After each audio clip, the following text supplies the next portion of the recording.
Welcome to the show. Why do I look like a fucking gangster? You're a gangster, texter.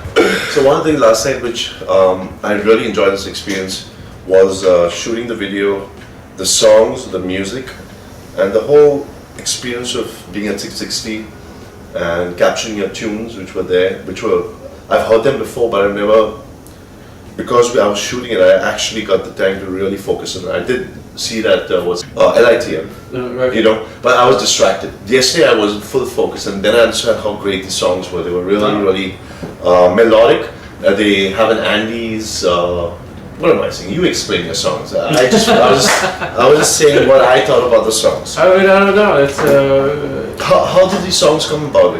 Like the one which strikes out to me. Okay. I like all of them, but I'm slowly getting more and more into the songs. Right. So the last, the one which has a nice, like a nice groove that starts off. Yeah, I think it's clear. You told me it's clear. It's clear. That's great too. How did that come about?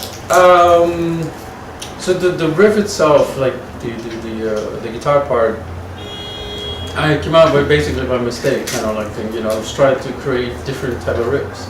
And I'm like, well, no, this is too simple. I gotta look for something else, you know.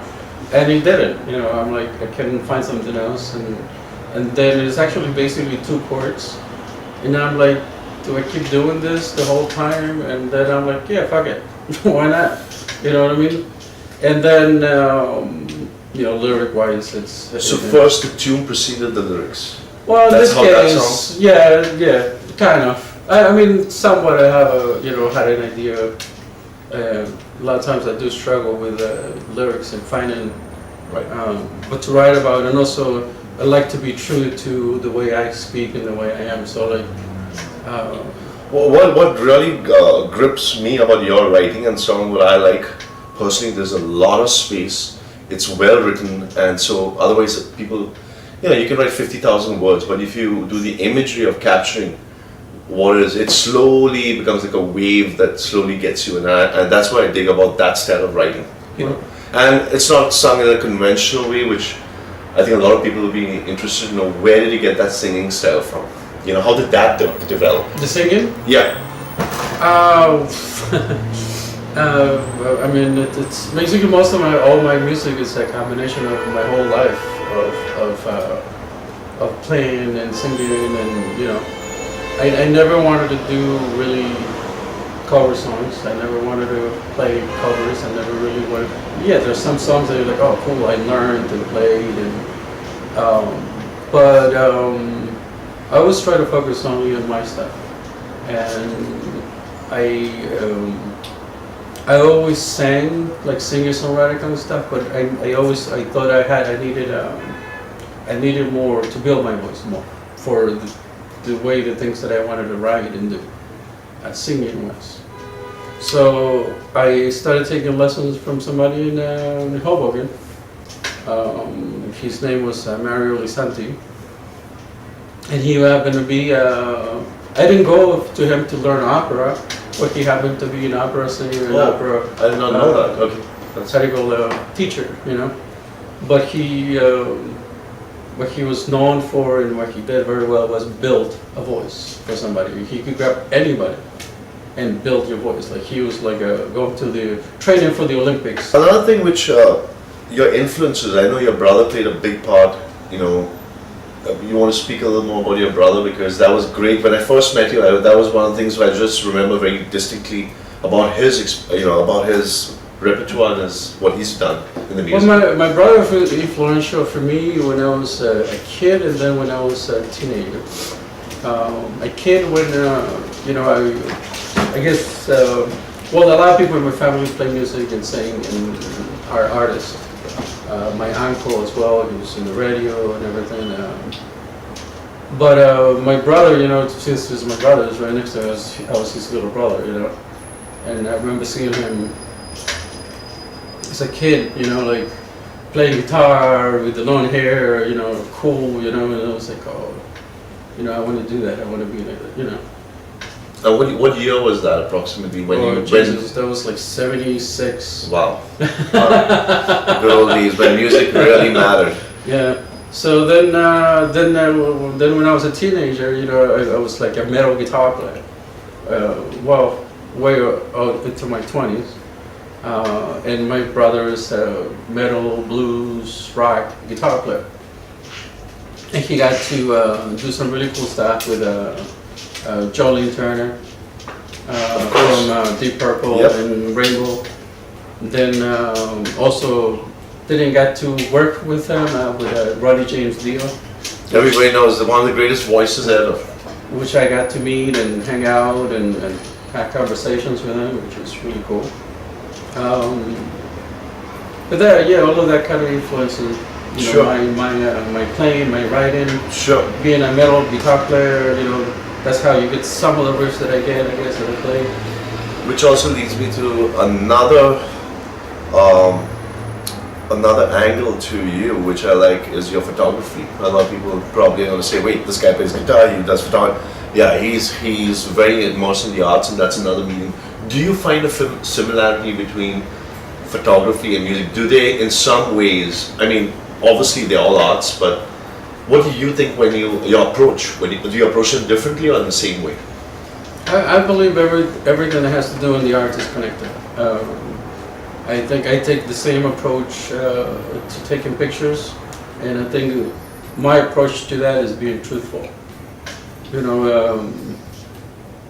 the picture should be truthful to the person, but I do like to show more of the beauty part of people, Sure. and because Sure. we all have an ugliness and a beauty. That's absolutely true. That's absolutely true. One of the things we will be doing later on is a counterpoint. A counterpoint is basically, we're going to bring artists, we're going to bring venue owners, so to have two different dialogues, if you will, because we can all get caught up with what we as artists think we should put out, and but then when we face the real world, whether it's technology or it's venues, which is a big issue about getting access to venues But for artists, especially out here in Jersey City. So to have that different dialogue, and just something will make sense for somebody else, and it's okay to not agree, to disagree. That's totally okay.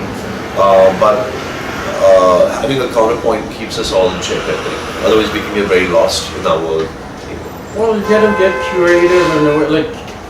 Alright, so for we artists, we have to be creative as well on how and where we played and how we get people into our to be our audience or hang out with us. Come hang out with us, come Yep. play with us some songs, come check out some really good musicians in this area. I mean, we're very lucky. So what's next for Max DiBaggio? What's your next? What are you planning? Do you have some shows coming up and stuff? No shows right now because I'm working on recording and doing all that. But I'm always doing a lot of the open mics.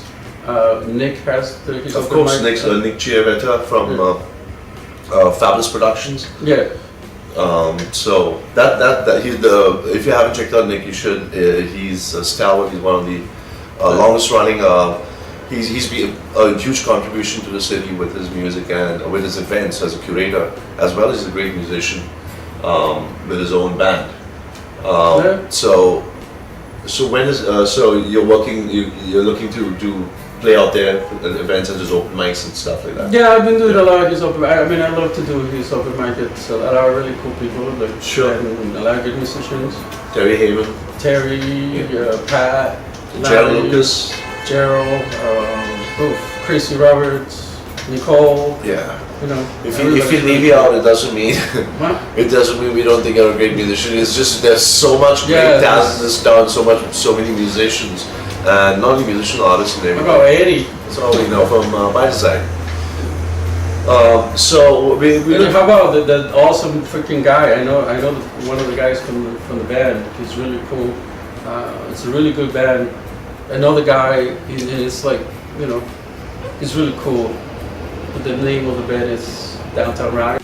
Oh yeah, of course, yeah. Well, I guess I don't listen to him too much. I want to be honest with you. If you want to know more about Max, I'm gonna put the links down, and let us know what you think, what you'd like to see, what our shortcoming is.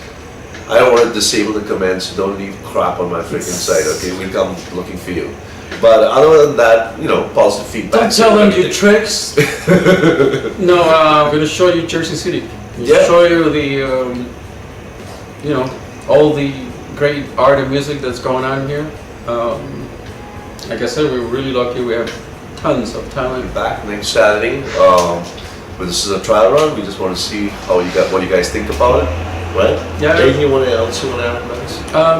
No, I'm good. Just stay tuned for all the really cool stuff happening in Jersey City. You looking for something to do? Bring a date to something cool. Come over. Stay tuned. Look for us. Look at the links. Everybody, there's somebody playing somewhere in the city at some point every day of the week. Stay tuned. Be good. Take care.